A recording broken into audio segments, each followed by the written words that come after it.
Episode number 107. Steve and Mike.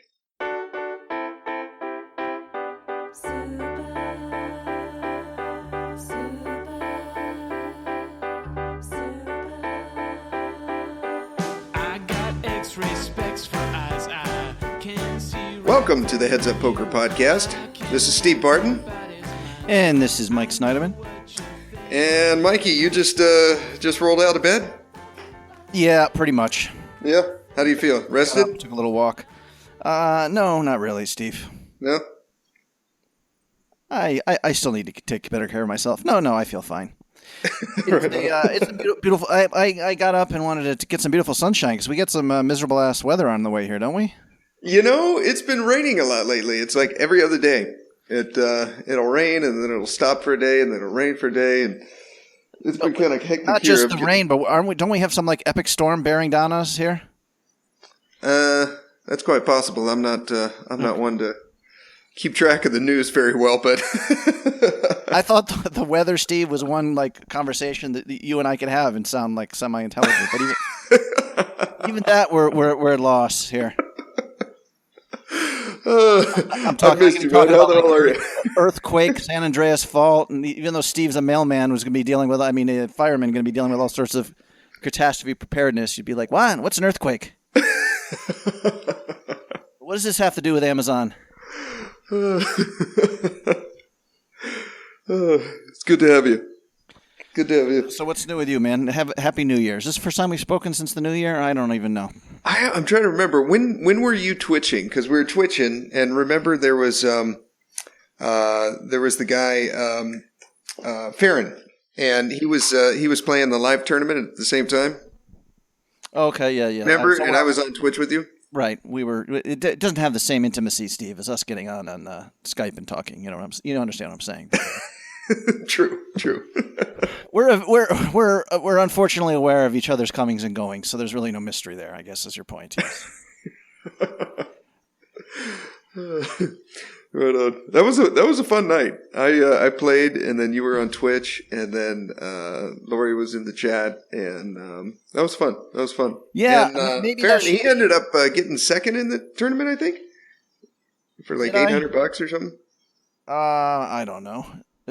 A brief reprieve from the pain of losing money here. I don't know. Yeah, Twitch is fun, man. I mean, you can just, if you watch KB's Twitch, which is very popular, it always has 100, 200 people in there. And you can tell it's like just buddies hanging out. Everybody knows them and knows each other. And so maybe that's something I should focus on here is down the road is getting the Twitch stream going. I think you should. I think, that's a fun little place to do it. I wish I could have as much time as you do playing, and then I would totally be into that. That'd be fun. Yeah. I mean, like I said, I don't know if like the whole idea of becoming a Twitch partnership and then you can, maybe monetize it, this and that. That point that's not really on my mind. But if I could get like just a cool little stream that people want to come and hang out. Yeah. Obviously my number one concern will be, turning things around in terms of poker profitability. But that's something to put on the list for 2017. Well, how'd you played a session last night? How'd that go? Let's not talk about poker, Steve, or money. Let's talk about life here. Has the 2017 WSOP schedule come out here, Steve? I haven't looked. Oh. I haven't looked. It's funny you mention that, though. I'm doing a bunch of shift trades and working extra shifts and stuff at work now, scheduling around my vacations, and the next step was going to be looking up the schedule because it's already okay. Is it there? I'm looking it up. I think just the circuit event schedule's out there. It's way too early for the main event schedule. Okay. I was going to just make a joke about having to make sure that I'm having some sort of operation done during the tag team event we agreed to do this year? Yes. Yeah. You're going to have to find those are the exact days that you wash your socks. Is that what you're saying? Well, or I might have to go to Tijuana and have a toe amputated, or I'll come up with some excuse to stay away from the city that time. That's going to be a fun one. I'm looking forward to that. Back to Ubering here, Steve. Getting back in the swing of that. Are you? Did you get your car approved? Yeah, the car was approved and everything's set. So New Year's Eve, I went out and Ubered for 6 hours. How'd you do? Well, I did pretty good because it's New Year. You know, they have all the surge prices. Some of these people had to pay two times what it normally cost, and so Perfect. this wasn't. And you know, people can tip you now with cash. So all in all, I probably made over $200 for those 6 hours. Yeah, $220. Nice. But that's atypical. That's as good as it gets for financially. Well, you just work more during those times. Yeah, you got to. Well, if I do it, I gotta be smart. Like I said, it's a pain in the ass because if you really want to go down where it's busy near the airport and stuff, that's a bit of a drive for me. If I lived downtown San Diego, this would be so much more profitable. That's 6 hours less of driving just to get there. Less gas for that and all sorts of other stuff. But whatever, it'll help pay the bills for a while. We'll see. Well, how close could you move to San Diego and still be close to Jonah? Well, I'm not going to relocate for an Uber job. I mean, for Uber driving. Okay. I mean, that just doesn't make any sense. Yeah, Oceanside. You start moving. The closer you go to San Diego, the more it's going to cost housing quite a bit. So no, that's not really an issue, but it's just a pain in the butt because, yeah. Anyways, it's just better down and towards the city and north of the city with all the the Del Mar or some of the more Pacific Beach and some of the swankier neighborhoods is where you really want to work. But yeah. Anyways, I was gonna just some of the New Year's the New Year's stories, of course, because I had my assorted drunks and all that kind of thing. I thought you'd be amused by typical. Well, I picked up like a couple young dudes, a couple young black dudes, and like, man, you get high? I'm like, well, I do, sometimes. Great, man. And one of them starts like pulling out a bag of weed out of his pocket. No, I'm like, no, I don't. He's like, man, we're going to the bowling alley. You want to get high over there? I'm like, huh. I was actually thinking about this. I'm like, yeah, maybe I should. Yeah, maybe I'll just call it a night, go there, and because they're explaining, there's a party bar, and I'm like, no, I don't. He's like, well, man, we'll just roll one here so we're ready when you do. I'm like, no, it's like I so wanted to be liked by these guys.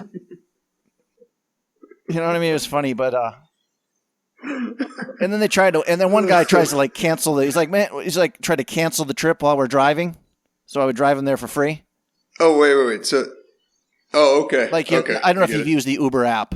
I've used Lyft and Uber, okay. So I didn't even know you could cancel it en route. If you do that, then you don't have to pay or something, or or it just stops the trip there and you would pay. But like, obviously, the driver's immediately going to know. It's going to come up on the phone. Cancel. I'm sorry. He's like, man, why don't we just go there? We'll get the. I'm like, I'm sorry, man. This is this was like a $25 fare. I'm like, if you can afford goddamn weed, you can afford to pay your Uber, man. Yeah, so that was kind of funny. I mean, you get the typical. I was at some, like the worst ones for Uber are always when you have to drive a distance to get somewhere, and then the person cancels at the last second or something like that. Oh yeah. So I've had a couple. So there's one where I drove for like 10 minutes to get to this person's house, and this woman's all drunk. Hold on, I'll be out there. And at this point, I can cancel after 5 minutes and get paid $4. Yeah. But you'd rather drive someone and take the $15 fare rather than have to drive it, and then drive another 10 minutes to find someone else or whatever. So I waited, and then finally she's like, hold on. Don't you? I'm like, I'm going. Don't you go anywhere. And she hands the phone. Some guy's like, well, we gave you the wrong address. It's right up the street. If he starts trying to give me verbal address, I said, man, just this ride's canceled. Yeah.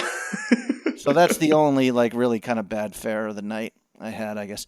I did have another one. I kept going back to the same stretch of bars in Encinitas, California. I'd pick someone up and then go back. Immediately there'd be people, of course, everyone leaving the bars. And pick up this one guy, and you can tell he's standing on the street corner of this girl, rubbing her shoulders, being kissy. And I come over, and I'm like, Roberto or whatever. He runs over. He's like, man, you got a condom? That's awesome. I'm like, no, that's okay, man. It's. So he's like, okay. He calls over this girl and another guy, and they all get in the car, and we're driving them back. And then, you can tell this is they've met each other. This guy's met this woman this night. That night, yes. Yes. So and they're kind of making up, but then she's getting very frustrated. The guys were from Brazilian, and she was speaking Spanish too. But she's talking on the phone. Oh, my friend, I don't know what I'm going to do. And he's like, don't worry, baby. Everything's going to be all right. He's like, kissing her gently. But, it's like Yes.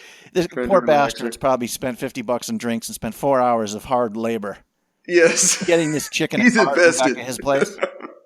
It's either her or no one. So, then we get back to the vehicle. She's like, I'm really sorry I have to go. And he's like, can you take her somewhere else? I'm like, well, we're going to do this right. I'm like, we're going to cancel this ride and you can call up a new one. You get a flat charge for just a ride. So it doesn't make sense to sit there and wait when you could. I did that a couple times where someone's like, can you pick this person up? We did that. We went, I still got paid, but I wasn't really. But anyways, so she put in her information and her credit card was no good. And what would you do if this guy here? You're being the sensitive man. You're taking care of her. You going to put your credit card number on her freaking? Are you going to pay for her Uber? Oh, her credit card was no good because she tried to call Uber. I was right there. Obviously, I was going to call it first, and it came up on her side. Sorry, card no good. So she had to get new information there. Okay. So I guess I remember just thinking of this guy that this woman. I mean, she's probably. It was. I mean, I don't know. Maybe something serious was going on. I never got what it is. She's my friend's in trouble. I think it was just a woman who's drunk, just drunk and just kind of being manipulated. She realized wow, I'm going to go home with this guy that I just met, which is fine. I understand that, but I was internally, I'm saying, dude, do not pay for this goddamn Uber. So he's like, well, do you have another credit card? And she took her purse out and they put in her other credit card number so she could go use her own Uber account. Yeah. I'm like, nice work, buddy. Thank you. But even still at the very end, poor he was she was okay, but he was kind of a goofy bastard. And I don't know, you know what I mean? He's giving her still gentle little kisses. It's like, I'm so happy. I really hope she's okay. You know what I mean? Doesn't he understand that's not really top level PUA stuff, Steve? You would have just given her a hard smack in the ass as the nonsense stops. Get in the house. Pretty much, she's putting up last minute resistance. You get in the house and make me a goddamn cocktail and get naked. Is that how Barton does it? No. That's another part of the game is last minute resistance. Right. So what's there? A lot of times it's not resistance. They're just. I mean, I'm used to this too. They just want to make sure that you're willing to go that extra mile. That this kind of matters to you. That you're not just Well, he probably went wrong somewhere 5 minutes before, and that was when she had her phone out or something got her distracted. And if you can just hold their attention the whole time, then that'll never happen. Huh, jeez. Yeah. She got a text or she got, you know what I mean? Somewhere throughout the date, they should have both shut their phones off together. Ah. You know what I mean? And then this never would have happened. Sure. Okay, I like that. Have you ever had, the funny thing, because I was thinking about this, I mean, I think we all have these moments where you think it's like a sure thing, it's a hookup. Yeah. And then I'm pretty good at the hookups I did. I'd be in a bar talking to a woman and usually making out in the bar right away. My buddy's like, how'd that happen so fast? I'm like, I don't know. So I think things naturally, once the magic Sneidman hands are on a woman, she's pretty much, she's just going to do whatever I want, Steve. That's what I'm saying. She's putty. Yes. Yeah. But there is a few times that, I don't know if you have any experiences, but the one time I remember thinking, weddings is obviously a great place for hookups. Yes. Like any schmuck can do that even. But my one buddy got married years ago. I can't remember the story. I probably first or second. I was probably this is probably 25 years ago now. Jeez, I'm old. But there's just some some chick who was just all night. It was it just seemed like a sure thing. This was putting a full night in, from the dinner time going up and meeting, the bride's hottest friend and bringing the drink and the dancing and this and that. And I wish I'd thought of this story ahead of time and could have come up with it. Try to remember it, hash it out a little bit. Basically, the end of the night though was it was a sure thing. Well, come. He's like, I got to do this. Just come back up to my room. And I came up to the room, and first of all, I didn't think her friend was there. Her friend was there, and she was laying on the bed with the blanket over her head, where just the body was. It was obviously she's totally awake, and her friend's like, Jenny's sleeping now. Yeah. Looking at it, and I'm like, no, she isn't. So I'm like, okay, whatever. I was just like, I mean, I know, like I said, when I get rejected, I'm always like, oh God, I wish I'm just sad. I'm never like, but this is like one of the few times I can remember I was kind of pissed. I went back to my room, and she's on the phone, and she's like, what are you doing? Come on up here. And I came up, and her friend's at the door with like the door locked, and she's like, she's really not well. This just isn't a good idea. Like, actually has the just full. Like, if I was going to ever full CB. If I was ever going to have a Bruce Banner, Hulk, O.J. Simpson moment, like this fucking would have been it. Just I mean, just an absolutely wasted night here. I do. I don't know. Usually, like, I think the cockblock twice. The PUAs, of course, Steve teasing the woman is like a big part of it too, right? Yeah. Because if you're the guy, who's concept's called 2 steps forward, 1 step back. Yeah, if you're the guy who's just not totally kissing their ass and stuff. But sometimes there was once in DC where we were actually getting in a cab. I honestly, I was so drunk the next day. I'm like, I don't really remember how we were making out, and then all of a sudden I was getting punched by a chick. Yeah, we were getting in a cab. And I was making fun of her. Oh, no, I remember. Her job was she was working for some legal fund to help people get people off death row. Okay. You were making out and this and that, and I was talking to, what did I say? Somehow she like slapped me as a joke like that. I'm like, and on the face or like kind of a punch in the arm? I think it was like a punch in the arm, but it ended up with her just like giving me a real good hard crack in the gut. Because I said, I was just telling her that just all the people she works for are just fucking reprehensible and should be like roasting in hell or something like somehow things were. I was saying it like a joke. I was just like, well, you do realize, well, these words, like, oh, these people, they bad luck. I'm like, yeah, I mean, this is the legal system. People deserve their defense. I'm like, of course, you and all these lawyers will be roasting in hell in 20 years, anyways. But I forget something. I thought it was pretty funny. I don't know. Like, what, are you really? Are you serious? I'm like, well, if my, then just like slammed her fucking fist in my, good shot too. Huh. Yeah, that would kind of kill my mood. Yeah, I think I'm a pretty good finisher, Steve. I mean, I'm just so goddamn weird. Just getting things started is difficult. But anyways, I'm sure like most guys would recognize this guy's spot though, where it's like, yeah, how have things gone to this where you just, like you said, probably just one moment where he. Where if you had a videotape of the evening, you would have had one magic moment there where you could have. There was a chance where, when you're bonding, when you're kissing for the first time, and then, like if she's playing on her phone too much, then I'll take it and put it in my pocket. Right. If she wants to leave, she can have it back. I like that, Steve. I like that. I got to use that. I'm going to go to the mall today and just start ripping phones out of women's hands. Was that work or no? That's not. It's got to have. Well, once you build rapport with her, and then the second time she texts, take the phone and then put it in your back pocket. And just look at her dead straight in the eye with kind of like this half smirk. Right. And of course she's going to throw a tantrum. But just handle it like you would if, your 12-year-old niece did it. Okay. Oh, I like that. You love her, yes. But she's a brat, and now she's being rude. Oh, Jesus, Steve, you're on fire today. This is good stuff. You know what I'm saying? I totally forgot about the POs. Maybe, Steve, that should be like at least a biannual thing. Because this year, well, I was going to ask about New Year's resolutions. Like, I do want to get out there and meet a woman here. I haven't like even hooked up with a woman since Vegas. Yeah.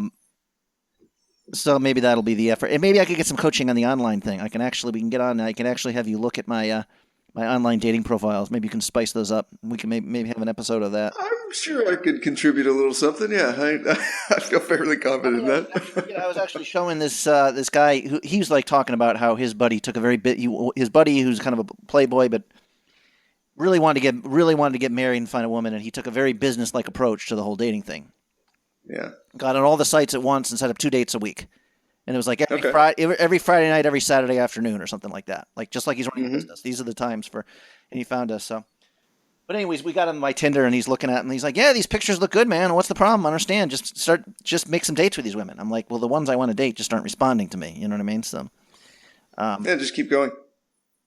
There's the thing with the online stuff is it's just repetition, and you may have to go through 100 or 150 before you get like a quality date. It's just numbers. That's a lot.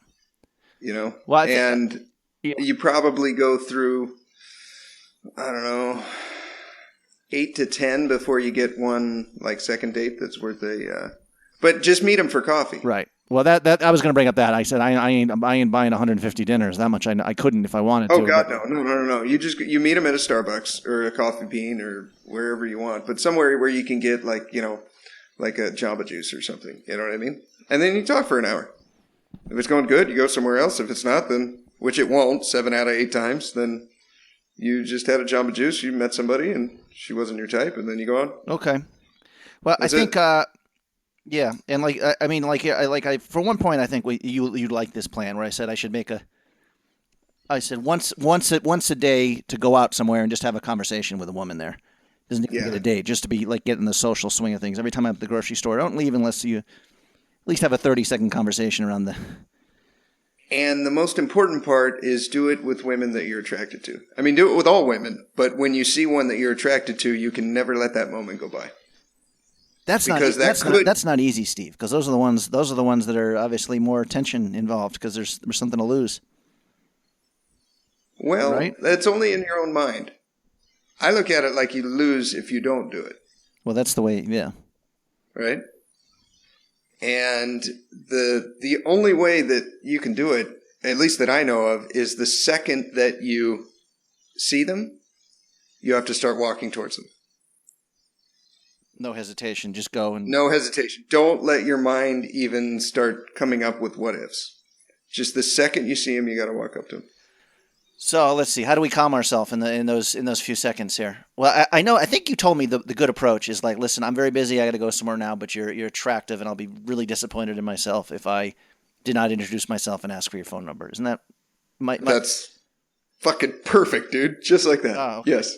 Steve, and pull out your phone as you're saying that. Stop for 5 seconds. I'm embarrassed by the fact that I remember things you say. And remember, pull out your phone as you're doing it, and expecting that they're going to give it to you.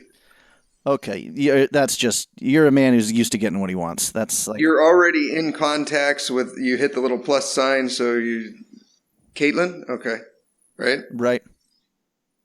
My mother's named Caitlin.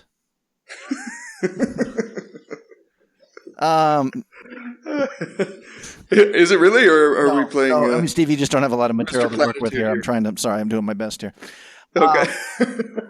Of course, it's really hard to. You got to get your own shit together too in life. So I mean, I have some obviously major issues in terms of money and work and stuff that I have to address. But having a couple of dates every week is a step in the right direction. Right. That's not like that. It's going to get in the way of me. Yeah. Hell no. That's 2 hours a week. We'll set up your online profile. Okay, Steve. I appreciate it. Steve, you are just the gift that keeps on giving, man. I'm ashamed here. Did we talk about my Elliot session, by the way? Oh, yes. You went to Elliot. How was it? Tell me all about it. I can't remember if we... we did a little session with my son that got erased. I think we might have talked about Elliot on there. I can't remember if we've already gone over Elliot. It was good, man. Yeah, I don't know if I want to give up too many of Elliot's secrets or let people know, but it's definitely, I can see why people really run to him with problems for sure. Yeah. I mean, especially poker. He really knows poker, first of all. He does, because we start off by talking, what's your bankroll? What game? He's not like Jared Tendler. Jared Tendler's more of a different mind game. Yeah, well, he knows the poker. He's like, if you're not making good bankroll decisions, you got to start even before you...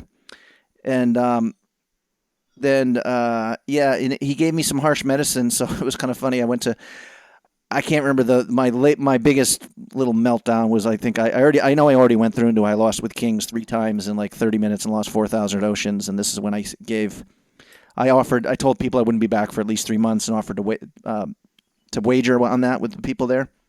Yeah. And one guy took me up on it, and I had to buy him out of the bet because I went back. I was only gone for 29 days, but Anyways, so I was describing one hand, and Elliot's like, "So you lost $2,000 with one pair," which is what happened. You know what I mean? Yeah. I forget how the hand went, but basically, or maybe this was actually a tournament hand. I was just going off on like fucking. I said like I've lost $35,000 on kings over the last, and I described a hand where I think this was the hand we actually discussed on the podcast where the guy hit runner flush. I'm like, he's like, so you called a big bet on the river with just one pair. I'm like, he's like, that's what you did. I'm like, oh, you know what? He's like, I'm just keeping it real. I'm like, that's really what happened. Yeah, that's kind of what happened. Yeah, it's not like I got it in good, as they say. I mean, the guy had the best hand and bet it big, and I called.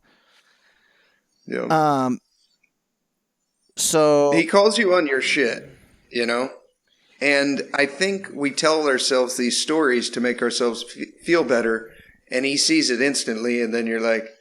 Right. Oh yeah, I guess. But yeah, and just listen to his tapes first of all. Just get his tapes. I can recommend. I don't even want to.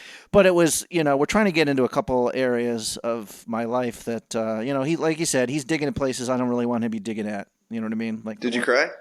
No, I did not cry. Okay. But I was very I mean, I was a very bad kid. Lots of cruelty towards my brother and my parents and just people and a lack of empathy for my fellow man. I don't know. But there's a lot of guilt for things I've done. But yeah.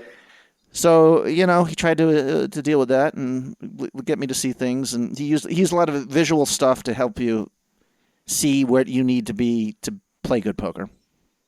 Yeah. Like I said, I don't even, and not that it just feels, people should experience it on their own. I don't know, but it was fascinating and it was good. I mean, but like I said, you can't solve someone with 90 minutes. So I'll probably right now I'm like financially compromised, but I think long term Elliot is a good tool for people to use for sure. Yeah, is this where my brother and I got is this where you'd like to? Honestly, I'm not trying to set up the segue to a promotional thing here, Steve, but you want to talk about how people can listen to Elliot? Get that. Yeah, you guys know where to get it. Go in the show notes, click on the 7-minute Tilt Buster, and you can try out an MP3 for free. If you want a session, then it's you can schedule one with Elliot. But try it out. Try the 7-minute Tilt Buster. I don't listen or I don't play poker unless I listen to one of those first. And you guys know where to get it. HeadsUpPoker.Poker. Click through the links and you'll find it in there. But good for you, man. That's cool. My brother and I got a session for my mom as well. Oh, really? And, okay. Yeah. So I'm looking forward to see what she says about it. But so any other plans? I dig him. I'm so glad we met him. Yeah, absolutely. Yeah, very grateful. Let's not move on from the PUA stuff here too quick, Steve, because I was feeling the excitement building up there as I was like, I'm ready to take the. Lay me on another one. I think we already discussed this. I'm actually rubbing my hands right now. This is exciting. Women in an environment where striking out with them seems problematic because you could see them again, and that could be awkward. Like the mothers at my son's school. Now, okay. There was a real hot mom. I got her number a few months ago. Maybe I didn't say this because I was embarrassed how I just kind of... And she's like, well, let's do something. Let's get... Our kids are not even the same age. She's like, I need some adult company anyways. Like, wink, wink. It wasn't a wink, wink. Yeah. I can't even remember how it started. You can read between the lines. This was an attractive mother, and I got her number. Nice. And... I think first of all, here was like a problem because I like 3 hours later I text her, like, well, what are you guys doing tomorrow after school? Should we get some ice cream? Like that's too quick, right, Steve? I got to wait a day or two. Okay, say this again. When she said we got to get together sometime. Yeah, she lives walking distance to school. I'm like, we definitely got to hang out. We didn't really make any plans. She's like, her son I think is 2 years old and younger than Jonah. She's like, oh, he likes hanging out with the big boys.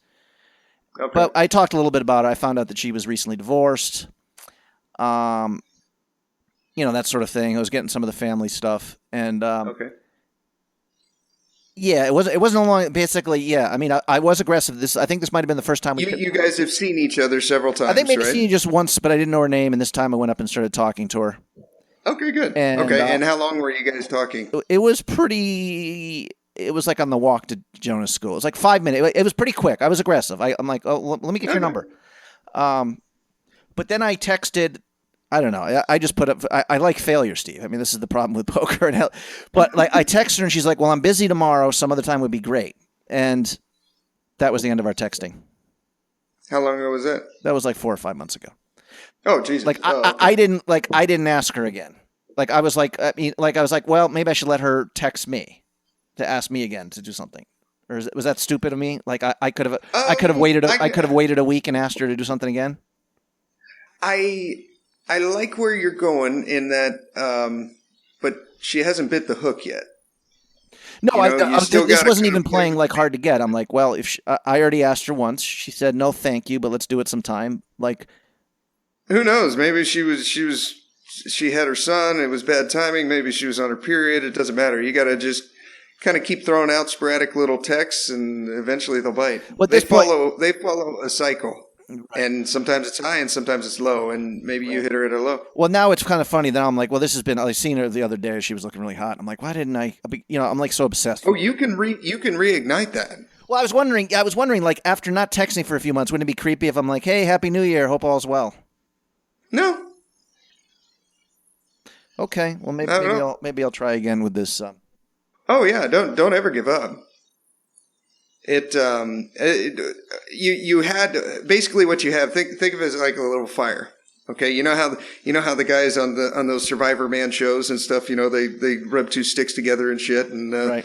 It just gets this little glowing ember. Okay, you were blowing on the ember, and then you stopped, and now you've come back 4 or 5 months later, and there could be a little ember there still if you blow a little air on it, and there may not. She may be engaged in those in those last 5. Who the hell knows? That's a good. But the only way you're going to know is to blow on it, because it's dark and you can't see if it's lit or not. You know what I mean? So she's still. I mean, and then I see her like once every 2 weeks when she gives me a smile, but I don't sense it's like, hey, come talk to me.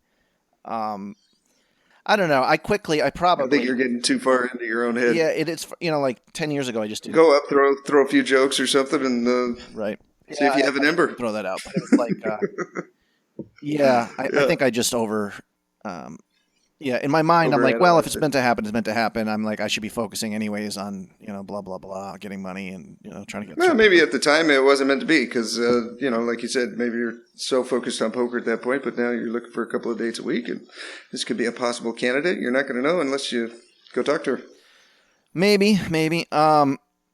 I'm now in a similar spot. I'm tempted. I already gave the story about the one woman at the casino, the poker player, where I got drunk and started bluffing her with 4-9 and all that kind of crap. You basically poured a giant 5-gallon bucket of water over that one. I remember over that ember. I remember that. Yeah. Then hired like a construction crew to dig a 40-foot trench and drop the ember on the bottom and cover it with cement too. Yeah. Yeah. Are you digging down to try to find the ember again? Have you seen her? No. Well, yeah. We kind of text back and forth, and she. Oh, okay. They usually just like the poker stuff. I told her how I almost got kicked out of Hawaiian Gardens, playing poker there. I didn't mention that story to you yet, Steve. Did I? Yeah, it's boring.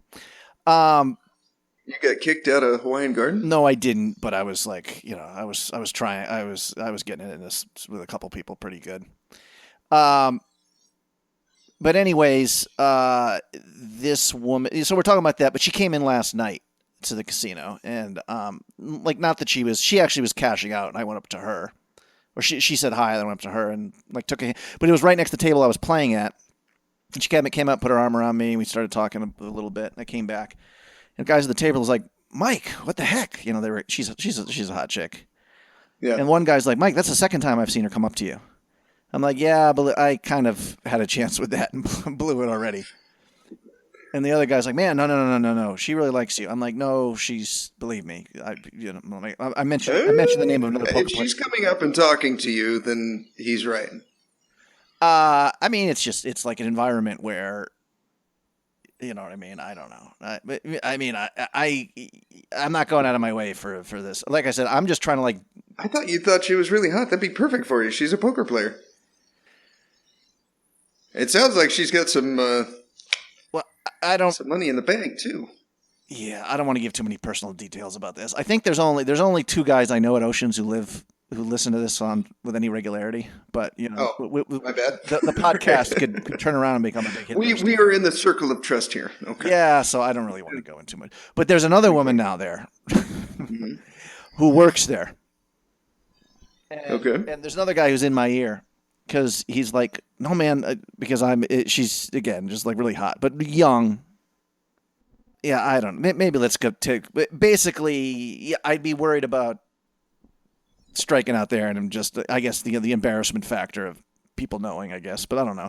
But like the one guy at there, he's like in my ear. He's like, "No, man, you got a chance with her. I can tell. She's laughing when you're telling the jokes there, and she works there. I'm not going to say." And I'm like, "Man, she's young." And he's like, "Who cares, man?"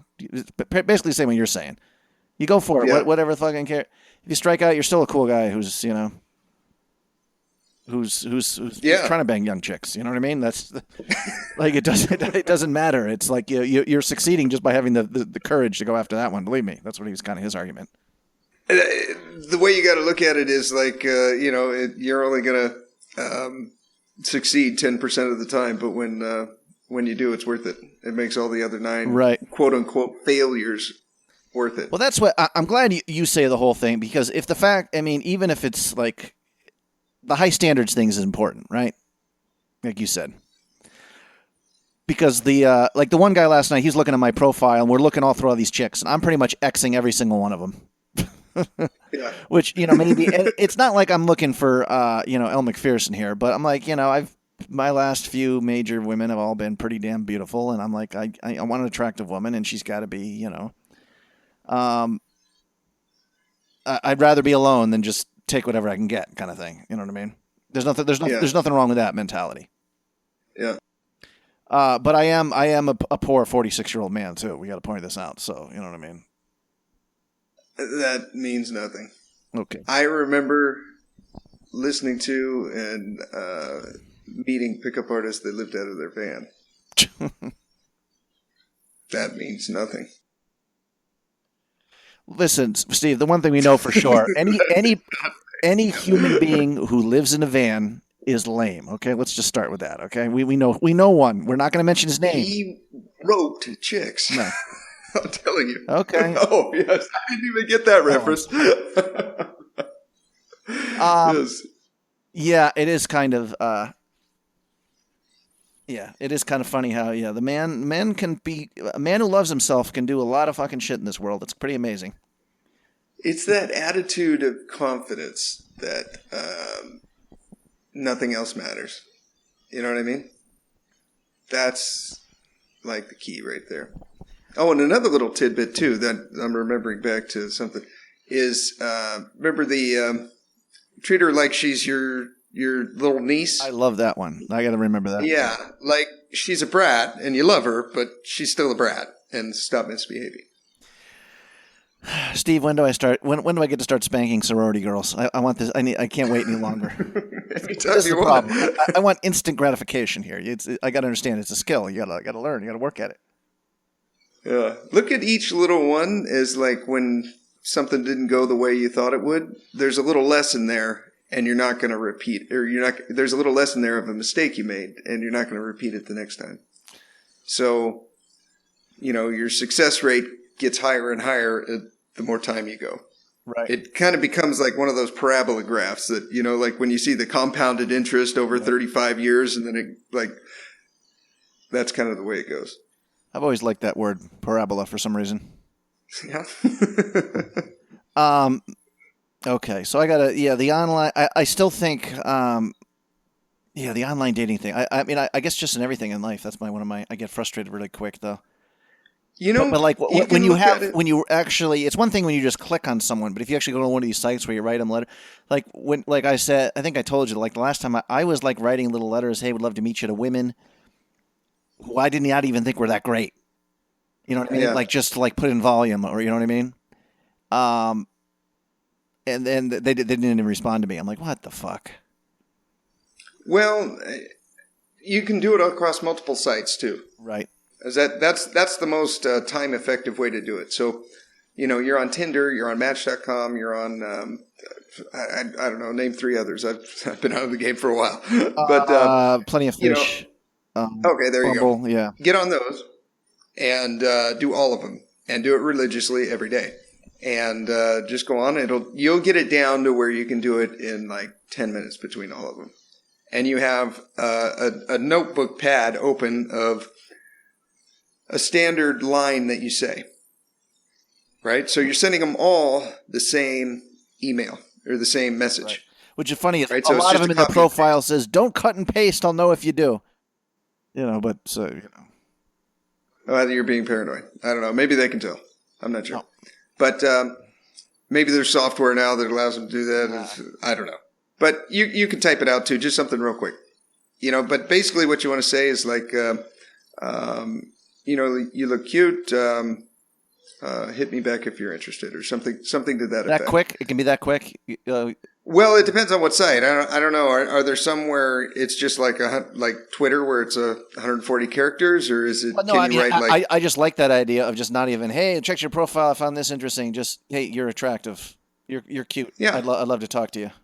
I always use cute instead of attractive. Now, This may be a path that I've followed down and learned because these are the kind of girls I'm attracted to, and so maybe it works for me and it wouldn't work for somebody else. But I always use cute. And basically, you're throwing out 10 messages and you're getting 1 or 2 bounce backs. Right. Okay. And you're only doing it to women that you're attracted to. So try one line and do that for a week and see what kind of success you have. And then try another line and do it for another week and see what success you have. And the one I found that worked pretty well was, I think you're cute and let's get together for a cup of something to share. And I like it, Steve. See if we have anything in common. My treat. And then, and that's it. So you buy them a cup of coffee or frappuccino or whatever they want, and you go talk to them. But you got to accept that out of every 10 you're sending it out there, you're going to get 1 rebound. And sometimes, it's just like poker. Sometimes you send out 30 and you never get one back on this line that works great, and that's just variance. Okay. And then you'll get like 5 in a row. But the important thing is only do it to women that you're really attracted to, because if you do it to a woman that's like a 7 in your mind and she's not that 9, then it just, you know what I mean? Like you're shooting for 9s and 10s. that's what we're aiming for. Because your 9 and 10 is going to be different than mine. I was going to say, it doesn't even have it's funny. This guy is talking about how his buddy's requirements for going out. He's like, he wanted a woman with a master's degree who had like certain education level was very important to him. I hate to be like so manipulative. I don't want a woman who's rich, but she's gonna be a woman with health insurance, where, you know what I mean. She's got herself covered, a little bit. Teacher, nurse, that kind of thing. You know what I mean. You can have whatever you want. You can have a millionaire. But you just got to know I'm not giving in up your on that head too, what it is. It's not going to be. want. It just can't be like a waitress, because the two of us just would be hard to make ends meet. You know what I mean? She's going to have to be. Yeah. You know what I mean? So. That's good. That's good to have those. So yeah, that's about it. That's about it here. But so anyways, I'm excited to give this another go, Steve. I will pull your get some help from you. We can Skype and share my screen and watch as I. I'm excited. This is going to be fun. It's going to be fun. Challenge for you, Steve. You're always excited to do something new here, or something old that's new again for you, I guess. I literally just cracked my neck. I'm I'm excited about this. Well, Steve, why not the Amazon business is done, Steve? You got some time here. Maybe this is when you can finally get behind the computer and write your pickup artist manual here. You sound like my wife. Honey, you have so much time. I'm like, I do? Well, the funny thing, it feels like I'm always busy. What am I missing? This guy's very financial. You expected me to redo the kitchen. We're getting carpet done here in the house. And so right now I'm recording in feels like a concrete room without the carpet in here. And she wanted me to do the kitchen floor as well, like before the 15th or something, which is in like 8 days. Oh, are you kidding me? Do you have any idea how much work that is? That one's going to have to wait. Right. Okay. I'm sure there's probably like books out there on like how to make money doing Amazon. There's got to be that, right? Oh yeah. I'm sure. There's books. It's funny. You're the second guy today that's talked about that. I had my buddy call me, and he's like, "Hey, can you show me that Amazon thing?" Sure. I was thinking there's probably the job, but I was like, there's probably, because this one guy was talking about he's this poker player is financially motivated, wants to get some money on the side. We were kind of almost half joking, coming up with our different business ideas of what how did it come up? Oh yeah, I'm like, well, I got a buddy who does Amazon, and he can do pretty well doing that, and was going through it, and he's like, oh, he really wanted to know the details.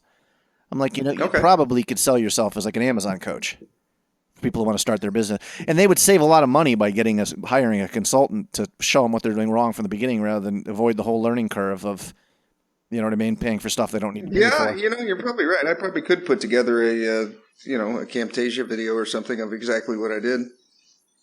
Just throwing that out there, Steve. You're always, Yeah. But if you're not trying to get me a hot, wealthy girlfriend, Steve, that's going to take a lot of your time this year. So, you're going to push everything off to the side here, I think.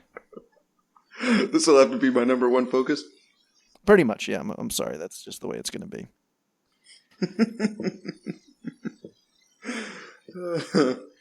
We got some reviews. Okay. On iTunes. Okay. Let's see. Got one here. Got one from Mac. Steve and Mike are great and know what they were talking about. Huh? And you doubt us, Mike. They bring on great guest speakers, and the shows are a lot of fun. I listen every Monday. And another one from Michael. Mike and Steve are very entertaining, honest, and educational. The shows are full of great guests and advice that will improve your game. Keep up the good work. And, Loper? Yep. Steve, he's always on KB. Yeah. Fellas, haven't missed an episode. Thanks for the time to produce the podcast. I enjoyed listening and look forward to more. Very cool. Thank you, guys. That's neat. Yeah, that's very neat. Thank you, Steve. Yeah. Thanks for listening while you're drinking. Yes. We got an email from Farron. When he was on the Twitch stream playing the live tournament. He said, Steve and Mike, really enjoyed Mike's stream the other night. Was hoping he would have a great night. It will get better. Stay at it, study up. Anything worthwhile is worth the work. Steve, you asked me if I had an interesting hand. I did not that night, but I did tonight. I will try to give enough info and then ask a couple of questions later. This is small local tournament, 4-table MTT. Buy-in is $20. 40 players, 20-minute blinds starting at $25.50. Turbo style usually finishes in about 3 to 4 hours. Okay. Just broke to 3 tables.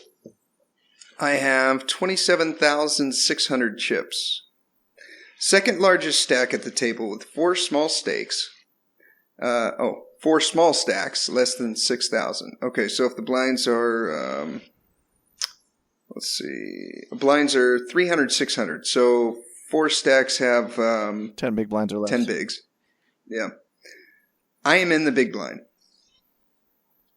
Okay. I have 2 red kings.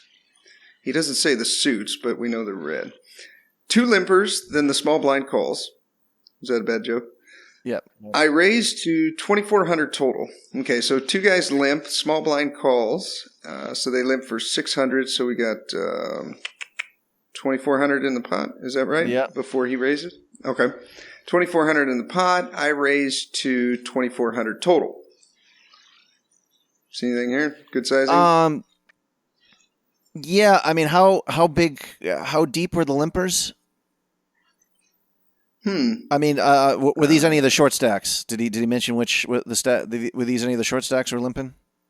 He didn't. I raised to 2,400 both limit. He doesn't say, but you know what? It may not matter as much. I definitely agree. It is relevant because both the limpers fold. The small blind counts as chips and calls. Okay. I notice he has 5,100 behind. Oh, so he must be one of the short stacks. Well, if he calls 2,400 and had 5,100 behind, then he started the hand with like 12.5, 13 bigs, yeah. 12.5, 13 bigs. Okay, so that's the villain in this hand. I was just going to quickly, Steve, just with the action, though. I'd be tempted if all 3 of these people, the villains in this hand when he got to you, were like 15 big blinds and under. I'm tempted just to shove there. Even with a hand as strong as kings, because if you make it like 3K to a standard 4 or 5X, that's like half their stack anyways. Yeah. And I mean, you never know. This $20 tournament, they might be bad. You might. I mean, no, he played it fine. I'm just throwing that out there, where they might think, depending on how you're perceived and what's been going on, they might perceive your raising range, your 2-betting range, as stronger than your shoving range. Yeah, that's a good point. Yeah. So anyways, but go ahead. I made that mistake the other night in one of the tournaments that I was playing when I was watching it on Twitch. I did that with aces. And I realized right after I raised there, I'm like, oh, a shove would look so much weaker here. You know, I had like 10 or 11 bigs. And I'm like, oh, that was a mistake. And just if there's 3 people, again, this is, I'm basing this on the fact they're short. If you shove, you know, the pocket 7s might call, but might also call the raise, but fold on the king high board kind of thing. You know what I mean? So yeah, you could sometimes you're losing value by not shoving against plus just shoving. If you're the big stack and you got short stacks, you build a little fear equity where people are just afraid to mess with you because they think you're going to shove. They only want to play with you if they got a premium hand, which means they'll be folding a lot. So just throwing those details out, but it sounds pretty standard and properly played here. So the small blind calls. Okay, small blind calls. Okay, so small blind calls 24. We're in the big blind. We put in 24, and then we had 2 limpers. So we got 1,200 in limps, 48 from both the blinds. So the pot is 66,000. He's only got 5,200 in his pot. He's got 51 behind. So we started with 27K, so we have him well covered. So we're going to be shoving all in on every single flop here, pretty much. Other than no matter what the flop is, ace high. Other than if it's I mean, if there's a king on board, maybe you try to get him to shove it in there, his own, and check back the flop. But unless it's like king 8-3 or something, and you he can't have anything, you know. Then I don't know what's considered the nut worst flop here. I mean, ace, queen, jack, all spades. Probably something like that. Yeah, where he's got 2 pair, ace, you know, all sorts of stuff. But just making that clear when you to look at the stack to pot ratio. I difficulty imagining a scenario unless it's the absolutely know your villain inside and out, where it's just some, you know, the nit of all nits who just never puts their chips in unless they think they have the best hand. Even then, you know. Yeah. But anyways, what was the flop? Okay, he goes on here. He is a solid player. I've played with him many times. Often makes final table if not drinking heavily. Okay. I put him on pairs of 10s plus and ace king. I don't see him calling my raise lighter than this. You want to go first, or you want me to? You can go first. Yeah, I'm gonna have to say that I think he would call wider than this. I think that I mean, you know, you play with him. I don't, but if he completes in the small blind, sees everyone else folds, he's getting. Let's see, he's got to call 1,800, and what's the pot at that point? Like 5K. I think he's going to be calling a lot wider than that. I don't know. Like he says, he's played with him a lot. No, the pot would be like 4K, something around there. He'd be getting good. I think this is way too tight. What do you think? Yeah, instinctively, I'm thinking, well, this guy's surely going to be calling with, like, you know, the king jack suited kind of hands, some broadways. Although I think in a lot of the hands he just mentioned, he probably is going to reshove jacks plus. So yeah, it is kind of hard to range this guy though. Like, I mean, but you never know. Again, 14 big blinds in this tournament would be like maybe like 40 big blinds how we look in other tournaments. Well, he can still, like on pocket 6s, he might still just say, well, okay, 1,800 is, I can still call and then still fold and still have, you know, 10 bigs, which is a workable stack, I guess, you know, in a shove fold kind of fest. Yeah. So, yeah, it's really hard to put this guy in a range here. That I agree. So it's, I mean, I'm tempted to think, yeah, it's got to be pretty strong. I would think it would be strong. Especially if the guy's competent at all, obviously. He just, he has to fold the 9-10 suited here kind of stuff. You know what I mean? He's just not getting the price is not good enough. Yeah. Yeah, I agree. I think that he could be calling down to King 10 suited. King Queen is definitely in his range. I think King Jack 2, King 10 suited. Maybe pairs down to 5s and 6s, stuff like that. I mean, it's a $20 tournament. This is not a money bubble here, right? There's still a few tables left, so it's not like... Yeah, they're down to 3 tables, yeah. Yeah, I would be more likely to put him on that tight of range if it was like money bubble, and like maybe he just wanted to see a flop before he committed his jacks kind of thing. You know what I mean? Or actually wanted to hit an ace with his ace queen. So, I'm having difficulty, like I said, in most spots here from this guy. If he has that kind of range in the small blind, he should be shoving all those hands pre-flop. Yeah. So what his complete call range is at this point, I'd be kind of surprised to see what he shows up here, frankly. We'll see. And you might even be able to cap his range a little bit because, like, 10s plus an ace king, I mean... Really, if he's got 12 or 13 bigs there, isn't he shoving like some of these? Or raising, at least? Is he just calling with 2 limpers behind him with aces and kings there? I would be shoving there. And I would just, I'd be more likely to cap it, not because he doesn't shove here, but because he didn't raise the other limpers. Like, because why would he risk limping and then seeing it 4-way with aces? Like, that's why I would take aces and queens. Well, we block kings, obviously, but I would take aces and queens and maybe not ace king. Some people will play ace king a little. Yeah. But, I don't know. Yeah. Okay. All right, so we got $6K in the pot. Stacks are effectively 5,100. We have 2 red kings. Flop comes Jack 8, 4 of spades. Okay, that's not our favorite flop, but...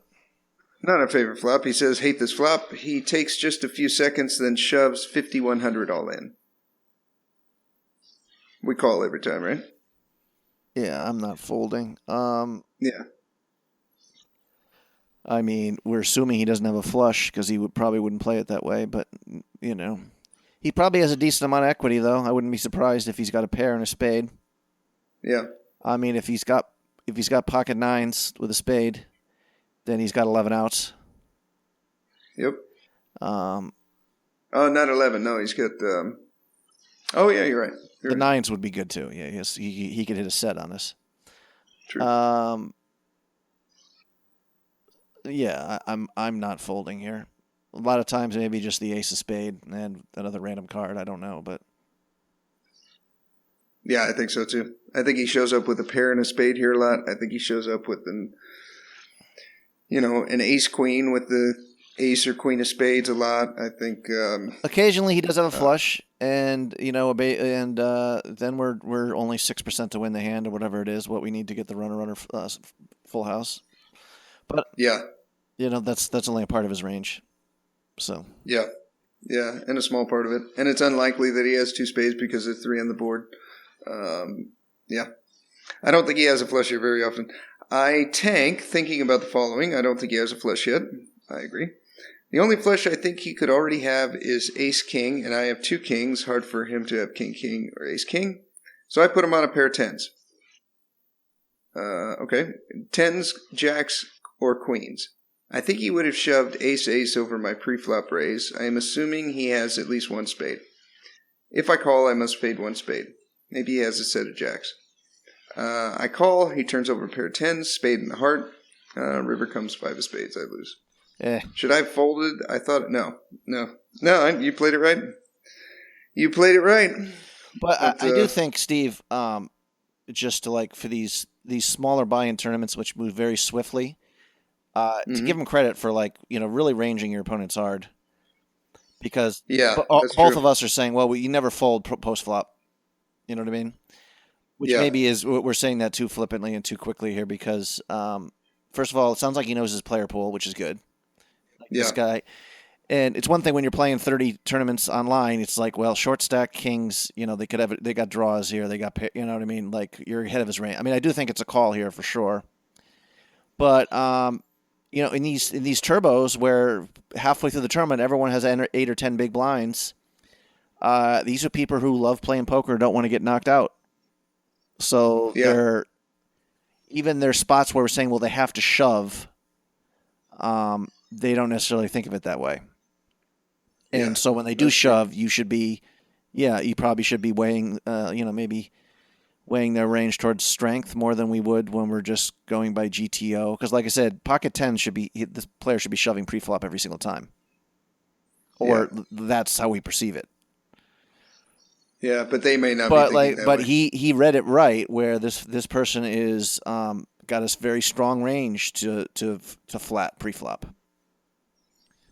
So I mean, it was kind of. I think it's a call, certainly, but in these tournaments where, like I said, you're going to have a lot of these kind of decisions, 6 to 10, 12 big blinds. I mean, ultimately, I think the answer to beat those tournaments is probably just shoving wider.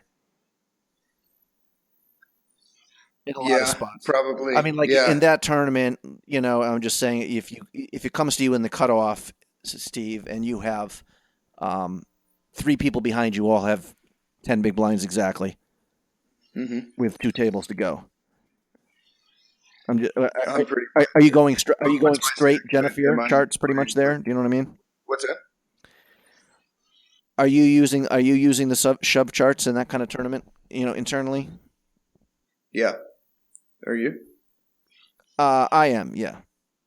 I was just curious what you think. It's Yeah, I'm usually within one side or the other of it by a card or two, but I mean, just in terms of just going on what I know in my head. Yeah, if playing more of these tournaments, that would be, if I could give a suggestion, that's my first instinct. I mean, there's times where he's going to be playing three straight hours, and I'm going to be saying, well, you got to shove King 4 from the button here with 13 bigs, and he's going to get snapped off. But that's what the little bit of information moving forward that I would learn from this hand. I mean, here's a guy who's not shoving pocket 10s with 12 bigs. Exactly. So when you just open ship, your pocket deuces, and you think he's probably going to be, if he's he'll be folding pocket 8s there, maybe. You know what I mean? So you can really expand your range.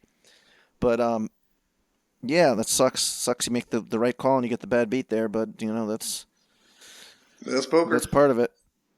Yeah, I had one similarly like that. Guy had I think 15 bigs. Same scenario. He was in the small blind. I was in the big blind.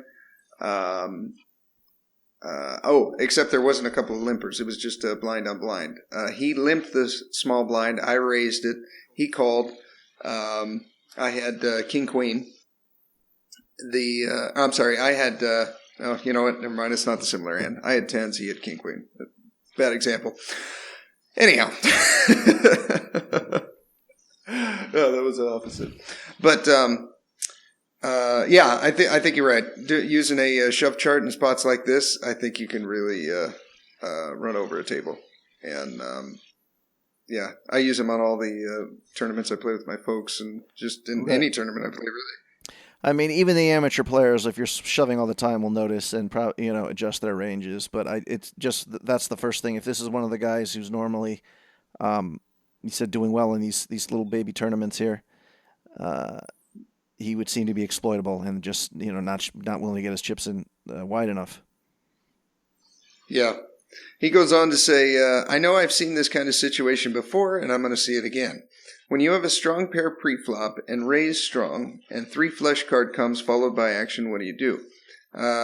Maybe spots like 3 card straight flops, like 8, 9, 10, or 9, 10, jack.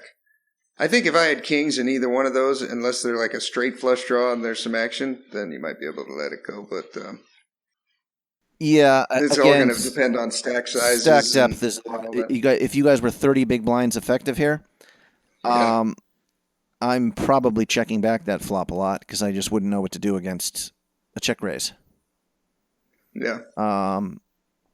Or again, but like when you're this short. And that guy really should be shoving, a large percentage of the range he called with. It's a pretty easy call. Yeah. Right on. Well, thank you for the hand, Farron. I'm not sure how to pronounce your name, actually. Farron? I'm not sure. But thank you for sending it in. And hopefully we'll see you on the Twitch stream. That was cool. But, well, shall we wrap it up, Mikey? Well, let's wrap it up, Stevie. All right, man. It was good having you on, man. Thank you for coming on. I'll talk to you. By the way, I'm going to the Rarotonga for several weeks. I don't know if I told you about that trip coming up. I think I might have talked about it in the Twitch stream a little bit. The who? Rarotonga. My buddy owns a... oh, your buddy's place. Yeah. I'm going to go out there. That's cool. I'm going to go out there at the end of the month, so I might not be available for a few weeks because I'm out there, Okay. I'm leaving. My wife and I are actually going to Hong Kong here in a couple of... when are we leaving? The 15th. Oh, okay. Oh, geez, that's like 8 days. God. Yes, I'm gonna try to play at Macau. Really? We're going to Hong Kong, and then Christmas gift she got me was a ferry ride from Hong Kong to Macau. So they got the win there. I was just tweeting with somebody today, and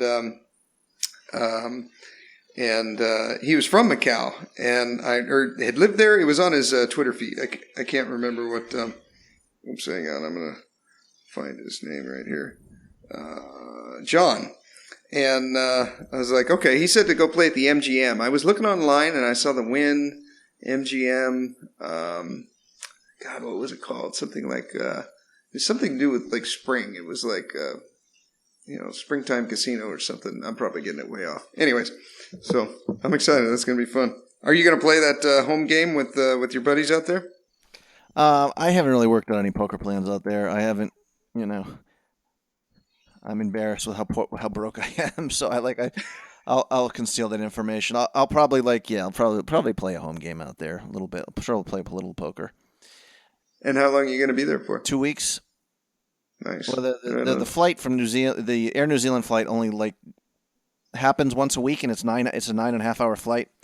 So that was his thing. He's like, if you come out here for a week, you're really only coming out for 5 days with all the, so come out for 2 weeks. Yeah. And, nice. I'll probably grind the small American sites and it feels ridiculous going for this beach vacation while I'm broke. But like I think I mentioned it before, like the plane flight, which normally would be like over $1,500, I got for $500. Nice. And I'm going to be staying at a resort for free. So, That's a pretty good deal. I'm going to be spending less money there than I would at home here, probably, just on food. So I wish I had a friend that owned a resort on an exotic island. I'm afraid I might be too much fun. I might be, not wanting to come home, but that's okay. That's a high-quality problem. Maybe you can get a job working on the resort there. Take your laptop, just grind in the evenings when you're not working? No, Steve. No? I can't have a college buddy telling me to wipe the floor and stuff. That would be too... Yeah, well, like I said, I've also given myself till I return from there in mid-February before I start racking my brain too hard about what's next, career-wise. Yeah. Just poker and Uber, at least for another 5 weeks, and then we'll take it from there. Right. Cool. Okay, homie. Cool. All right, brother. Talk to you soon. Okay, have a good one. And thank you for tuning in. And here is your weekly motivation. Equipped, empowered, anointed by the creator of the universe. I know a man, he was told by his high school counselor that he wasn't very smart. He should focus on the lowest skilled job that he could find. I'm sure the counselor meant well, but he didn't know what was on the inside. He didn't see the seeds of greatness God had planted in this young man. As a high school student, his I am was distorted. I am not up to par. I am not smart. I am very average. He didn't realize he was inviting that into his life, and sure enough, it showed up.